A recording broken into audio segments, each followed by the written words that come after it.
Sprocketeer is the best place to connect with other admins and collaborate and learn from each other and network and do all those great things. More than 2,000 people in that community, very active, a great place to be and to grow. HubSpot Academy offers boot camps. The registrations for these are all closed, but we will have new ones in the spring.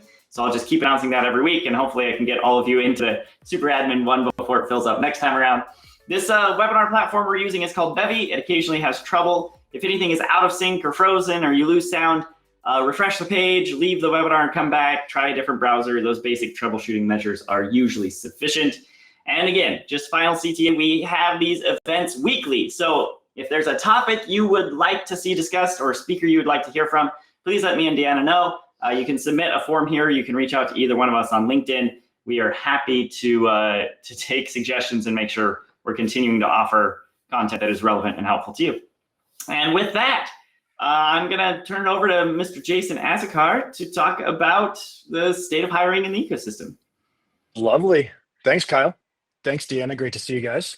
All right, so let me start with the most basic intro that I possibly can. I'm Jason Azocar. I'm the founder and CEO at HubSearch. I hope everybody here has at least heard the name HubSearch before. This could not be more our target audience. So I hope almost everybody has at least heard the name before. If you haven't, I'll give you the very brief genesis story, a little bit about us just real quickly. So we're a recruiting company, and at the most basic level, our job is to help HubSpot admins land their dream job. That's what we do. All of our clients are HubSpot solutions partners or HubSpot customers. They come to us and say, we're struggling to hire somebody phenomenal who really understands how to be an operator inside of HubSpot's tool set. Help. And we get to plug in and do all the recruiting and talent pipeline building, et cetera. It's a lot of fun. I was at HubSpot for many years, so this journey for me started at HubSpot. I was very fortunate to be a member of the recruiting team and then later a leader of the recruiting team from 2012 to 2015. It was a lot of fun, very, very cool time to be at HubSpot. They announced the CRM was actually becoming a thing while I was there, which was pretty neat. I still remember the conversations in the engineering area of like, should we build a CRM? Should we just do a free CRM? No one's going to buy it, right? Like it's not going to be a major component of our product anytime soon. We're a marketing company. Like those were the conversations in 2012, 2013, and we all know where the CRM is today. So like I said, really fortunate to be at HubSpot early-ish. Left HubSpot in 2015, did some consulting for a number of years around talent acquisition and recruiting. Got to work with some really cool brands like Chewy and Klaviyo as fractional head of talent in Boston, which was a blast. And then in 2019, had the opportunity to start a recruiting company, and HubSearch was born. The light bulb moment for us in 2019 was when we realized that nobody had built a HubSpot specific recruiting org. When we first started talking about the idea of like really becoming hyper niche to HubSpot, we're like, this must exist. There's no way someone hasn't done this. There are several for Salesforce. Somebody must have already thought about this, right? In 2019, the Salesforce ecosystem already had at least 2 reasonably large, successful recruiting companies that was all they did. They had planted their flag in the Salesforce soil and said like, this is our specialty. And nobody had applied that model to HubSpot. So we felt like that was an awesome opportunity. So we started in 19, and about 5.5 years later, we're coming up on 500 placements. So far, so good. It was a good bet. We've done most of our work in North America. We did acquire a recruiting organization in Colombia about 1.5 years ago, which I'll talk more about, which was really fun. We are in the process of aggressively expanding into the UK and broader Europe. So lots of really fun stuff.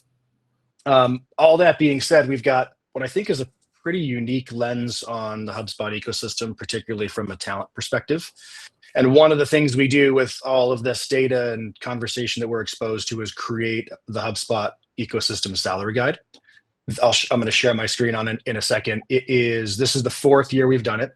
Basically, every year we track all the data we're exposed to in HubSpot. By the way, we don't use some secondary ATS. We turned HubSpot into a really slick candidate management platform, which I love, and I'm happy to talk about that separately. It was a really cool, really interesting sort of bespoke build. That was a lot of fun.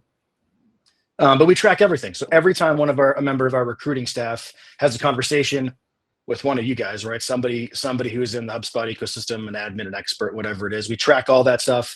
Every time I have a conversation with a potential client or a client, I'm tracking what they're offering for salary, how they're talking about required experience, years of experience, all these things, and all of that data gets aggregated at the beginning of each year into this salary guide. So I will share my screen on that. I'll start walking through the slides. Kyle, Deanna, please interrupt me as we go with questions. I'm happy to stop at any point and double click on anything in any of these slides. Will do.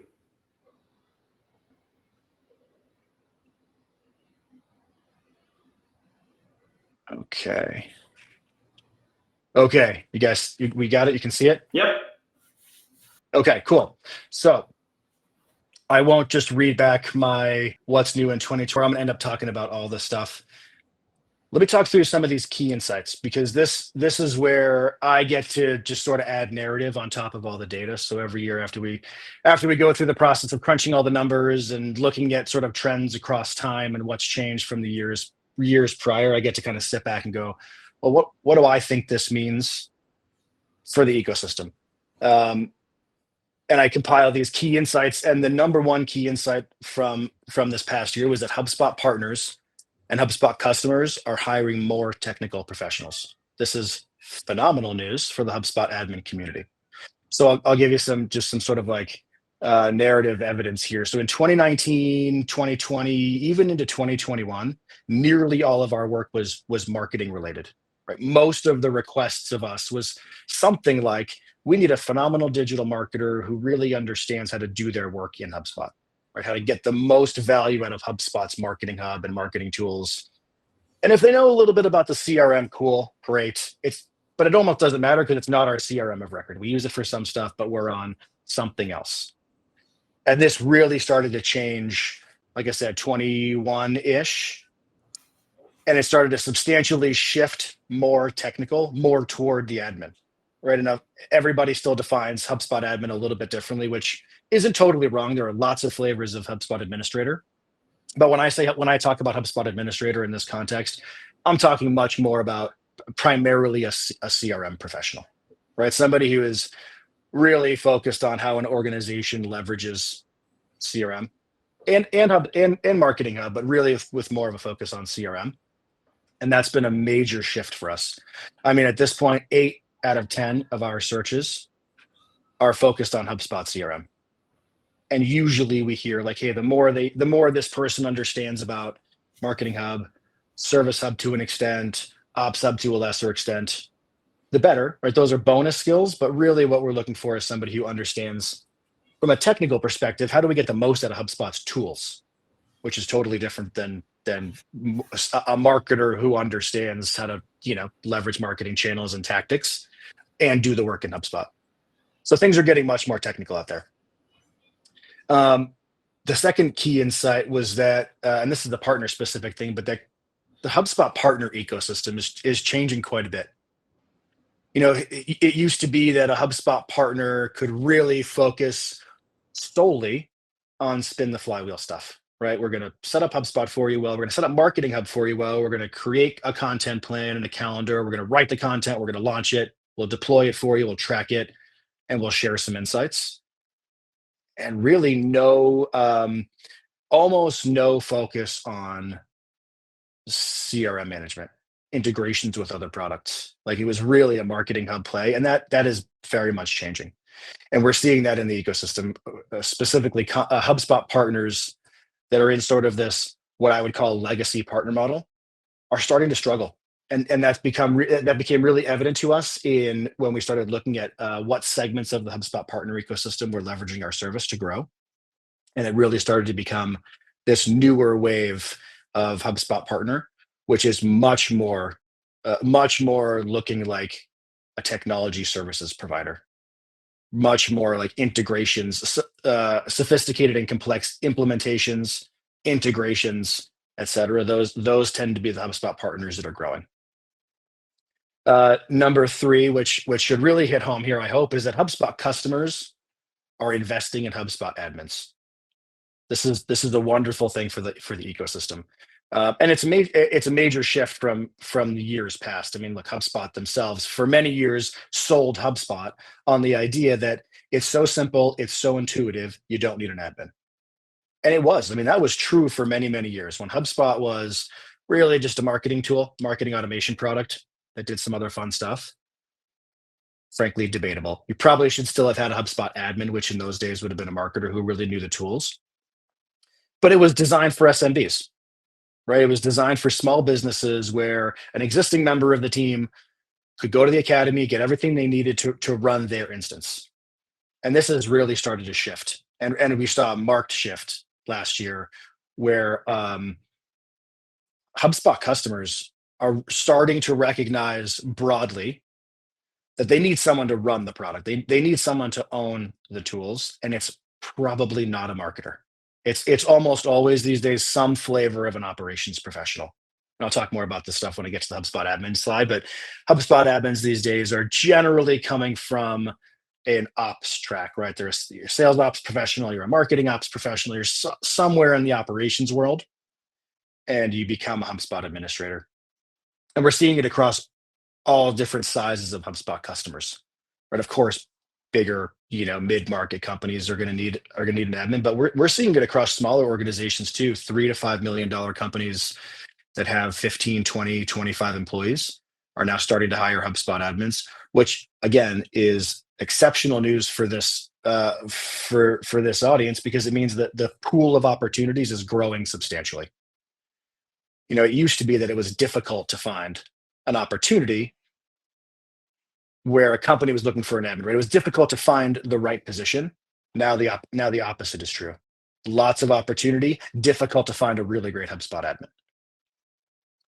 admin. Number 4 was interesting. So we started to see that North American HubSpot partners are starting to hire in Latin America quite a bit. Frankly, this is why we chose to make an acquisition in Colombia, to take advantage of this trend. What we've started to see is, this isn't exactly a HubSpot admin statement. This doesn't quite impact the admin crowd. This is much more of like an earlier career operator type role that is being shifted outside of the US, but we're seeing it quite a bit. We're starting to see HubSpot partners push, things like, think about a HubSpot specialist, right? Somebody who might be earlier in their career, just starting down the track where they want to become a HubSpot admin, but they're not quite there yet. That type of role is being pushed outside of the US for a number of reasons. Cost is obviously one of them, but it's a trend that we're starting to see.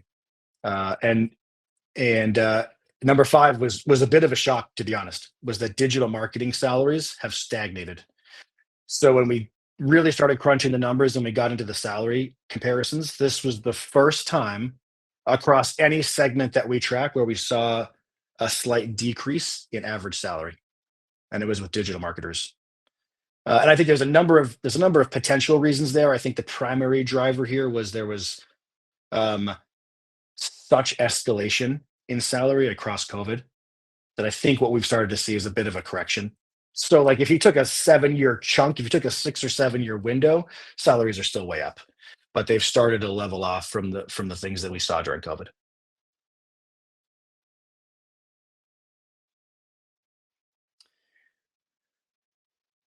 I won't read these quotes back to you guys. Anybody who's on this, by the way, if you don't have a copy of this salary guide, go to hubsearch.com. It'll be one of the first CTAs. You can download the thing.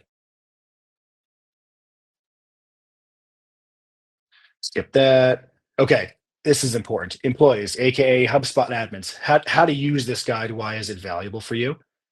Well, lots of reasons. Not the least of which is understand what you're worth. Right? Understand what your skills are worth in the job market, and we'll talk a lot about that stuff today. And I'll give you a round number. So what we're seeing this year is that HubSpot customers hiring for a HubSpot admin, and I would put this in the senior individual contributor range, 90-ish to about 125 to 130 is what we're seeing. I mean, really, really good numbers, and that has been tracking up over the years. And we can certainly talk more about what senior individual contributor means, but anytime I'm talking to a HubSpot customer that describes their need, and I'm going, okay, this is clearly a great senior admin, that's the numbers we land in. And there are outliers, of course, but on average, 90-ish to about 125, 130. Another way that you can use this guide is if you find that you're underpaid, which you might, right? But part of the value here is to compare have a truthful comparison about your skills, where you are in your career as it relates to the data that we found. If you find that you're underpaid, this guide can be a piece of content and a bit of a supporting data when you ask for a raise. Right? I'm sure I'm not telling you guys anything anyone doesn't know, but just asking for a raise is never enough. You have to say, I believe I'm worth this based on this data. And that's always the way the conversation starts. It's never just, hey, I want to raise. It's I have done the research. I know I'm worth this, and then show some of the supporting data. And this guide can be that for you. And that's number 3, right? Support your conversation with data. And let me say one other thing there, because I think we're on the topic of asking for a raise. I think it's a really important thing to mention. The answer isn't always going to be yes, obviously. Right? In many cases, you're going to get we love you, we think you're valuable, we want you to stay, but a raise just isn't in the budget at the moment, which is an okay answer, right? I mean, you're asking for cash expenditure that the business may not have been expecting. But so important that the next statement is, okay, I understand, but let's build me a plan. And I think that's a part of the conversation that people often miss, right? You ask for the raise, the answer is no. You go back to work dissatisfied, not feeling great about the conversation. When in that moment, you've got the opportunity to say, okay, I understand that it may not be in the budget now. How do we get me there? What are the things that we can build structurally into a plan for me over the next 3 to 6 months, so that when I come back and have this conversation with you in that time frame, I can say, I did this, and I did this, which you told me would earn me a raise. It's such an important way to approach the conversation if the immediate answer is no, or not right now.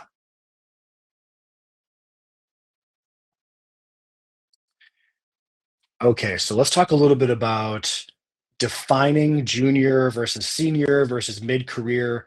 This is our opinion, right? I mean, literally everybody will define these things differently. And let me give a little context on this before I dive into the content on the screen.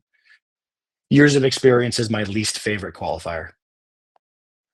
And what I mean by that is, we have conversations with individuals that we're working with, like when we're working with a HubSpot admin, for example, and we're working with them on their job search. We find commonly that somebody with, let's say, 7 years of experience hasn't actually had the same level of exposure to sophisticated or complex problems as somebody who's only been doing it for 3.5 or 4 years. So years of experience is in no way an indicator of level of skill, but it is a part of the conversation, right? And it's honestly, I think it's a part of the conversation because it is just so ingrained in people's brains. This is the way that I can quickly look at a stat and know whether somebody is senior or not. Not necessarily true. I mean, in my opinion, the reality of the situation is there are plenty of people who are more senior at 4 years of being an admin than folks that have been doing it for 8 years.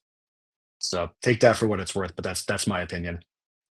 The way we define it is, entry level generally means your first job, something like 0 to 1 year into your path.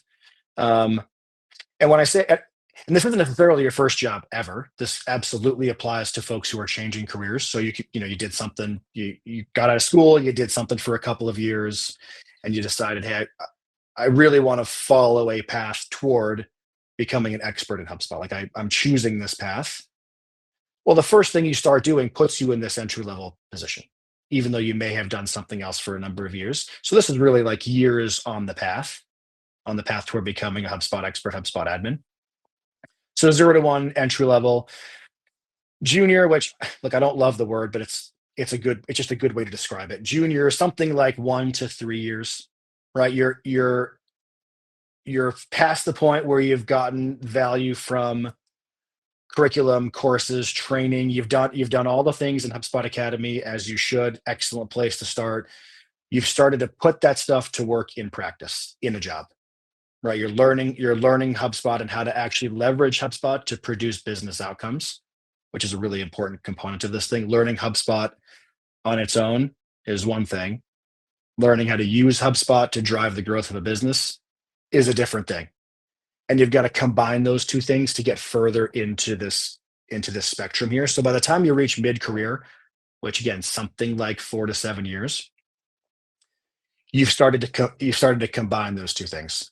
You have imagine you're in an interview and you now have the ability to say, I impacted this business that I was working at for the last couple of years. I impacted the business in these ways. I enhanced these metrics. I enabled these things, et cetera. You can talk about the value that you injected into the business because of your understanding how to best leverage all of the tools available in HubSpot. That's such an important differentiation and distinction between I know the tools and I can demonstrate that I've added value to a business by using these tools. That's super important. And then once you get beyond that point, you get into this senior range, which we talk about as 8+ years. And it's just a continuation of the mid-career, right? Now you can say, I've been at 2 or 3 companies where I've been able to impact the following metrics in important ways. And generally, the more senior, you've started to get more exposure to sort of the edge cases of HubSpot. So some of the most complex things, which I can talk more about. But this is where we do an awful lot of our work. Most of our work, frankly, most of the stuff that our clients come to us and say, hey, we can't find this person, we really need help, is somewhere across mid-career to senior. Occasionally we're in the junior bucket, and occasionally we're in the senior leadership, like senior director, VP, C-suite, like more leadership, more executive search. Most of our work is mid-career to senior. And I say that because companies often find that in the junior range, they can actually find what they need because there isn't an expectation that this person comes in and knows all the things and can contribute day one, right? Hiring at the junior range generally means a company understands there will be training, there will be ramp up time. They're good with that, and they make an investment there. And that's a thing most companies can't actually find on their own. Once we get to the much more senior ranges, like senior director, VP, C-suite, more often than not, that's somebody who's grown into that seat, right? Somebody who had been mid-career or a senior and grown into a leadership role. This mid-career to senior range tends to be the most difficult thing to recruit for, which is why it is what our clients are asking of us.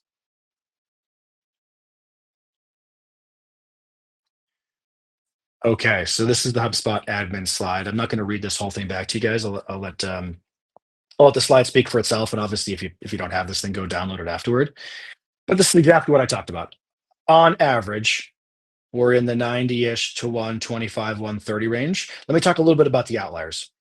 So when we get above 125, 130, and it's not a leadership role, what we find is it is the most technical version of the HubSpot administrator, which isn't developer, by the way. I have this conversation with companies all the time, right? We have a potential client or a client come to us and say, we think we want a HubSpot admin. We need this person to come in and be able to build custom code and be able to write in JavaScript. And I go, timeout. It's not that doesn't exist. Are there some HubSpot admins that also happen to have taught themselves how to code? Sure. But generally speaking, that is not how I define HubSpot admin, right? The sort of the average HubSpot administrator didn't go to school for computer science, wasn't building apps in their spare time. It's much more of a systems administrator ops professional. That being said, what some businesses do need is somebody who can do all of the HubSpot admin things and has the ability to work with code. It's rare, but it does happen. That's the type of stuff that really pushes the upper boundary. Let me give you another example. Another example of the type of thing that would push the boundary is really sophisticated integrations. And this is the thing we actually see on a fairly regular basis is the management of complex integrations. And I'm not talking about, what I'm not talking about is HubSpot to some other modern SaaS product. All right, HubSpot to some other modern SaaS tool. Reasonably straightforward. I mean, difficult. You've got to learn how to manage the API. Like it's a thing that takes practice and you've got to learn as an admin. What I'm talking about here is more like, I'll use ERP as the use case. So manufacturing company, $20 million manufacturing company is onboarding into HubSpot. And their challenge is, how the hell do we get this? How do we get our ERP that was built in 1997 by hand in some super outdated language to have bi-directional data flow and sync with HubSpot. That happens on a pretty regular basis, like that type of consideration. And that's when that's also the type of stuff that starts to break the upper limits of HubSpot Admin, is this really sophisticated and ongoing management of an integration.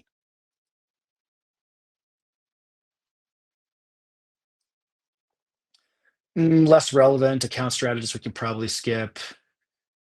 I don't know, Kyle, Deanna, how much do you want me to go into some of these other titles? I'm happy to, but I think it's less relevant for, well, let me talk about RevOps. Yeah, let's definitely talk about RevOps. I would also assume those other titles are less relevant, but sound off in the chat if you want to dive into one of those, because Jason is here. Sure. Yeah, if anybody wants to dig into any of this stuff, I'm happy to. I'll try to keep this, at least the ones I picked just offhand, a little bit more technical. So RevOps is super interesting in many ways. I don't think it's a stretch to say that essentially everybody still defines it incorrectly. We're working on it, guys. We're trying to standardize the definition of RevOps, but it is still used in many, many, many different ways. In many cases, what I find is that when I'm starting the conversation with a potential new client, like I get introduced to some company, HubSpot gives me a referral to one of their customers. I never start with title, right? Because most organizations, there's no common language. They haven't studied this thing by the time I'm having my first or second conversations. So I always start with, okay, talk to me about what your business needs. Like, what are you why did you buy HubSpot? What are you trying to accomplish? What does your current team look like? What are the capabilities? And sometimes I land on HubSpot Admin, and sometimes we land more on RevOps.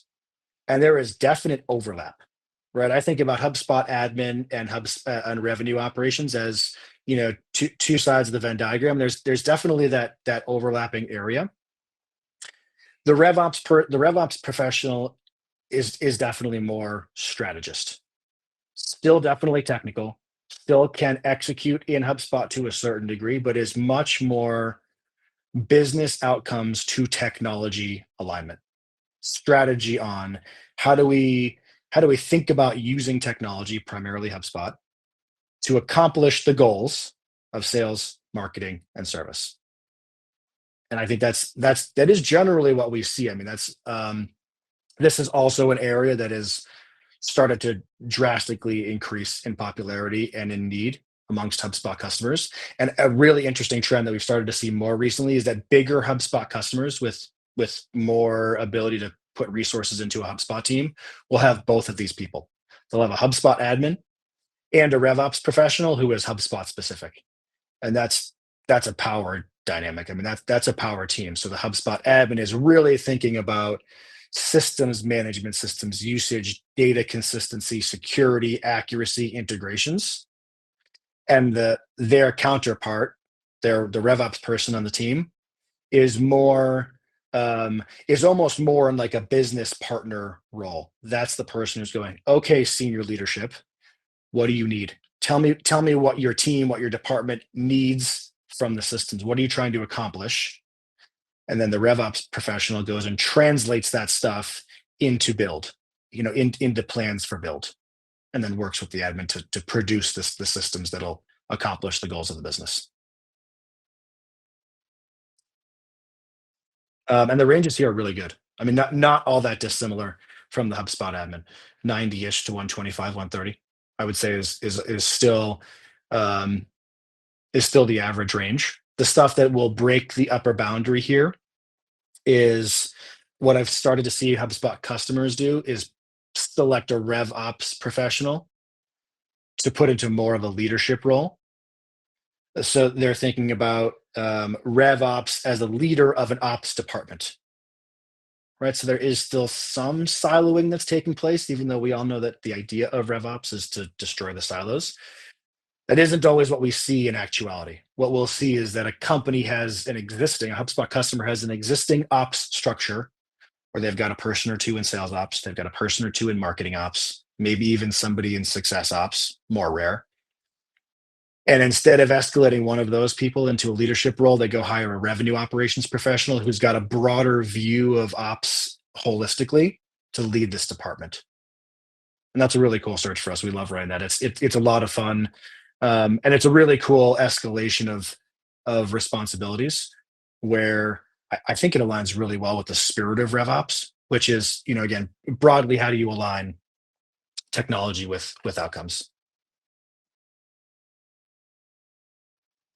Okay, I love this bucket. So, excuse me. So HubSpot Solutions Engineer and Architect, very, very cool subcategory of our ecosystem. This is generally more a position within HubSpot partners, right? So think about this. I mean, this is essentially the equivalent of HubSpot Admin for the partners, right? So whereas a HubSpot customer would have an administrator, a HubSpot partner would have somebody in a role like this, HubSpot Solutions Engineer, Architect. And in many ways, it is the same background, just in an agency environment versus, brand side. And this is the person who this role is used in many different ways. But generally speaking, this is the person who, from the agency side, would plug in like fractional admin to their clients, right? Talk to me about what do you need from the systems? What data are you trying to track? How can your CRM be most useful? They're doing discovery with clients and then stepping back and building plans, building architecture, and working with a team of executors on the agency side to go deliver technology solutions back to the clients. Pretty cool role. And I know you guys can obviously see that there is a bit of a pattern here in terms of average range of comp. The RevOps professional, the HubSpot admin, and this role fall in about the same band of 90-ish to 125, 130 on average. And again, there are things that break the mold, of course, like we talked about. But that tends to be the area of, again, senior individual contributor for somebody who's really mastered HubSpot. Which again, just before I move on, has been tracking up over the years, and I strongly believe will continue to track up. One of the things that we pay close attention to is what's going on in Salesforce territory, like what's going on in the Salesforce ecosystem. And there are lots of companies that report on comp data for Salesforce. And if you backdate by about 7 to 8 years, we're on almost the exact same trajectory. Right. So a Salesforce admin in many cases is still going to make a little bit more than a HubSpot admin, but those two numbers are starting to equalize, especially as HubSpot gets pulled up market, which for anyone who's paying attention is clearly the strategy and where they're headed. That will be a major driver of HubSpot administrators' salaries and hourly rates, right? If you're a consultant in this world, if you're a contractor doing HubSpot administration as a consultant, those numbers are going to be creeping north for years to come, which obviously is great news for this ecosystem. All right, HubSpot Dev. This is a really cool category also. So we hear this term used incorrectly all the time. Very frequently, I have a conversation with a HubSpot customer looking to hire, and what they say is we need a HubSpot developer, and what I find is that they're actually talking about an admin. So when we talk about HubSpot developer, I think broadly there are a couple of categories of professional that I would put in the HubSpot developer category. Most common is the CMS developer, right? Somebody who knows JavaScript, knows Hubble, knows HTML, CSS, like a really niche front-end developer is essentially what this thing is. And it doesn't actually come up all that often. Generally, companies don't need this thing unless they're creating custom themes, which does happen, but not super commonly. So it's a really niche thing.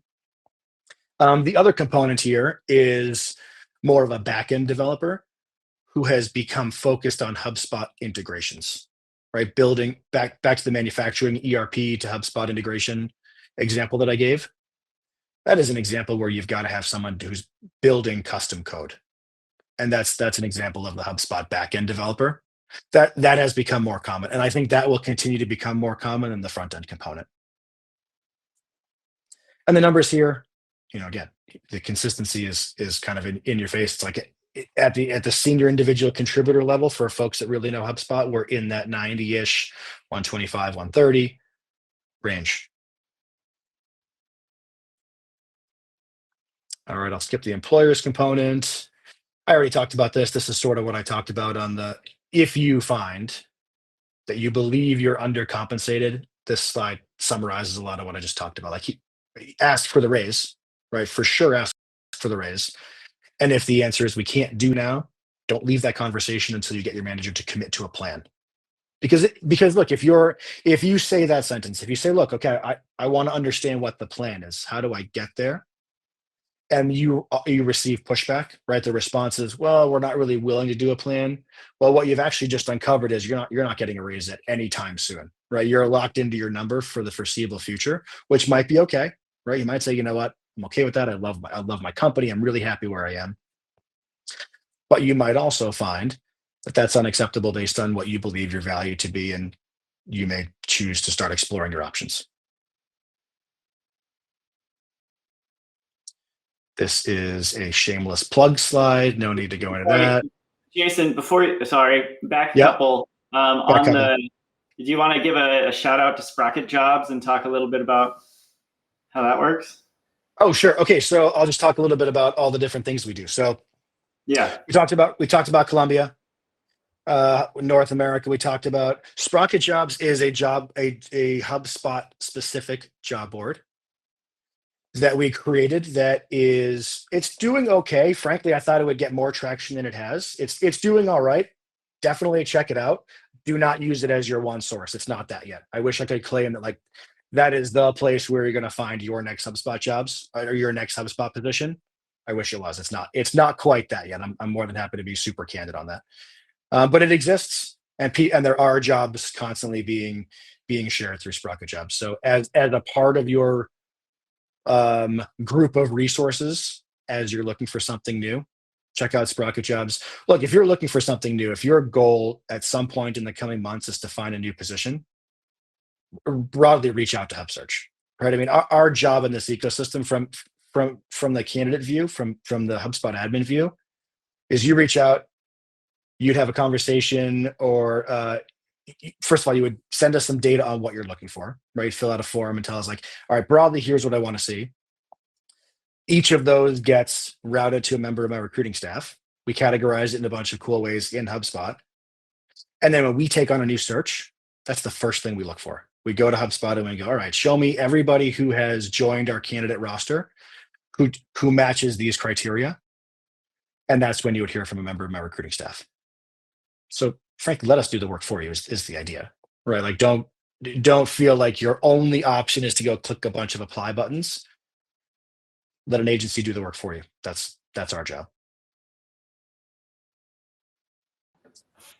Cool. All right, cool. I think that's all the slides. So let me get out of this thing and go back. Yeah, we have a whole lot going on in the chat. I will export that out afterwards so you can just, wade into it like a warm bubble bath because people love what you're doing. Love it.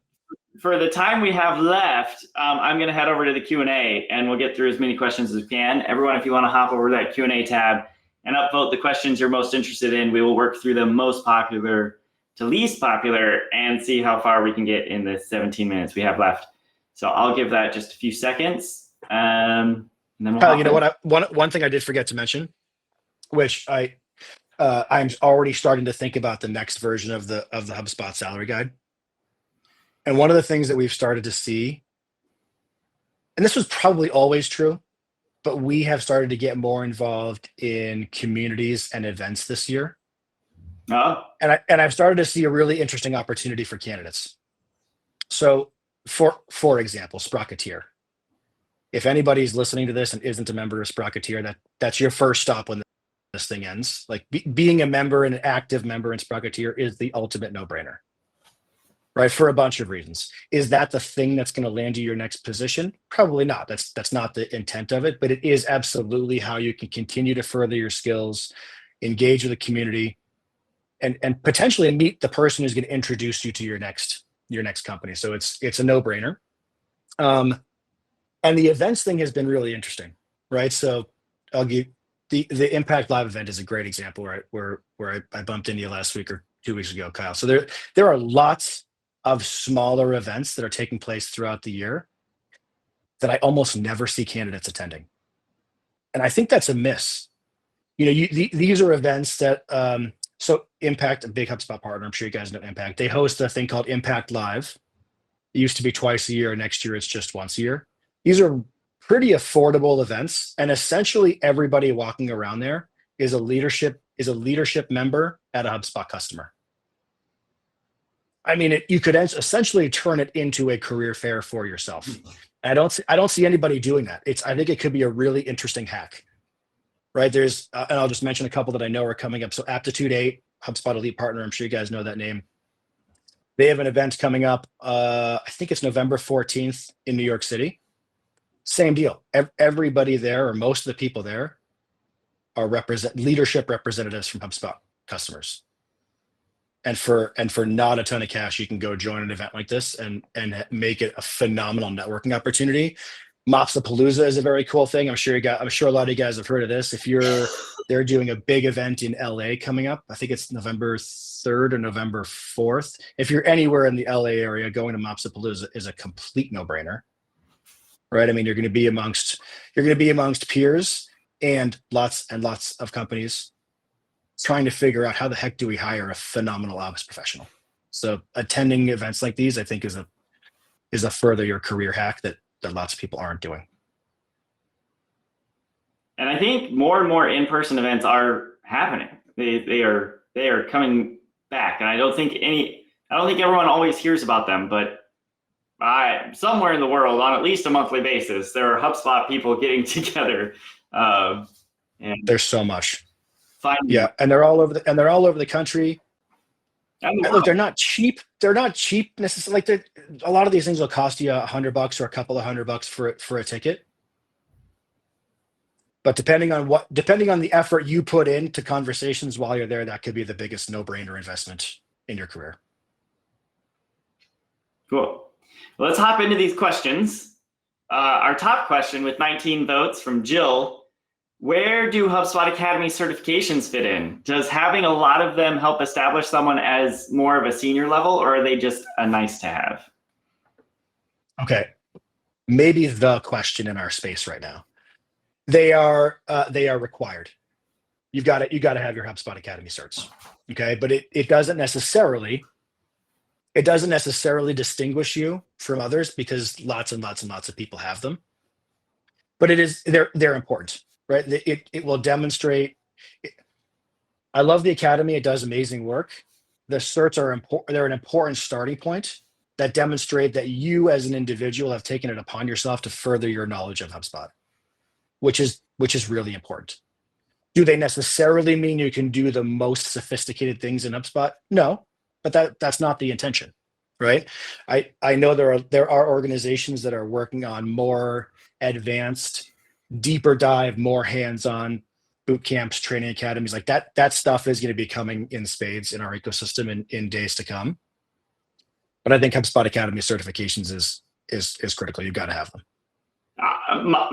My honest take as someone who works at HubSpot Academy is it's a signal of your commitment to the ecosystem and to the software more than it's a signal of your skills and capabilities, right? Like, exactly right. If you haven't taken the time to take some HubSpot Academy certifications, which some of them won't take you more than a couple of hours to earn, then that can be a sort of a red flag that maybe you're not really in the space. So I'd say a lack of them disqualifies you more than having them qualifies you, maybe, is a fair thing to say. It's all upside. I mean, why wouldn't? Yeah. They're free. They're there. You're going to get something cool out of them. Why wouldn't you do them? Yeah. I mean, look, you don't need 30 of them necessarily, but being able to, how many are there, Kyle? Like in total, how many? I think it's more than 40 now, if you include the ones that are partner only. But yeah, no pressure to. You don't need all of them. I think those days are gone.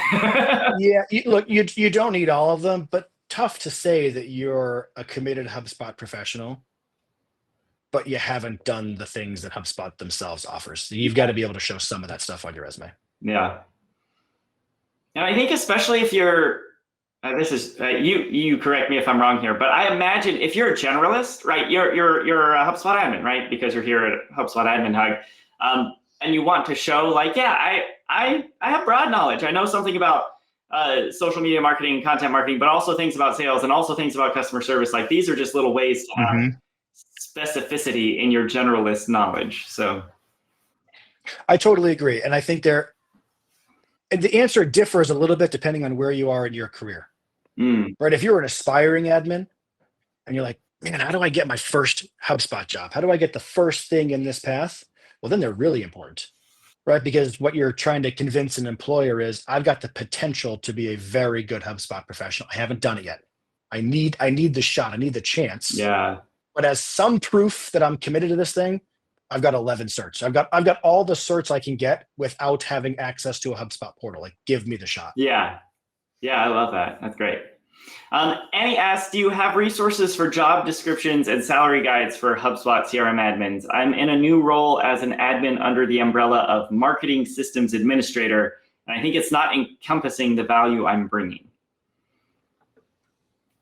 That's interesting. So HubSpot admin is definitely a catch-all title, and it's internal language to some degree. There are 20 other titles that should probably be listed as HubSpot admin, and that's a great example. Title is so variable in our world. Like when we're onboarding a new client, title is the thing we do last. I go, like, whatever you're thinking about calling this thing, just pause on that for a second. Tell me exactly what you need. What is it? Like the discovery stuff that we do. And then I go, okay, you should probably, your title is great, which happens maybe 10% of the time. Or really what you want here is HubSpot administrator or something akin. There are some, to directly answer the question, we don't directly have job description resources, but there are lots of good ones. Let me make sure I understand the question. Is the question really more about, like,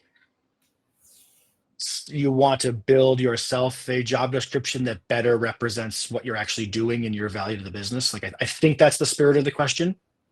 That's what I'm understanding too. This is Amy's question, but it's been upvoted 12 times, so she's clearly not alone in having it. If you all want to weigh in the chat on your thoughts here, for the sake of time, I'm going to move us on, but it sounds like there's a lot to dig into. Just build your own. The short answer there is build your own. You can't really mess it up. If it's a thing you're doing in your day-to-day, just bullet point out all the ways you're adding value to the business and all the ways you're interacting with HubSpot. In that sense, GPT, Deanna, yes. Stick all the things that you're doing for your business into GPT and say, send me back an awesome HubSpot admin job description. There you go. That's actually an excellent use of AI tools. Totally. Chris asks, do you have data on salary ranges for HubSpot solution partners? I would also be curious about any data about the ways roles are built out across the solutions partner landscape.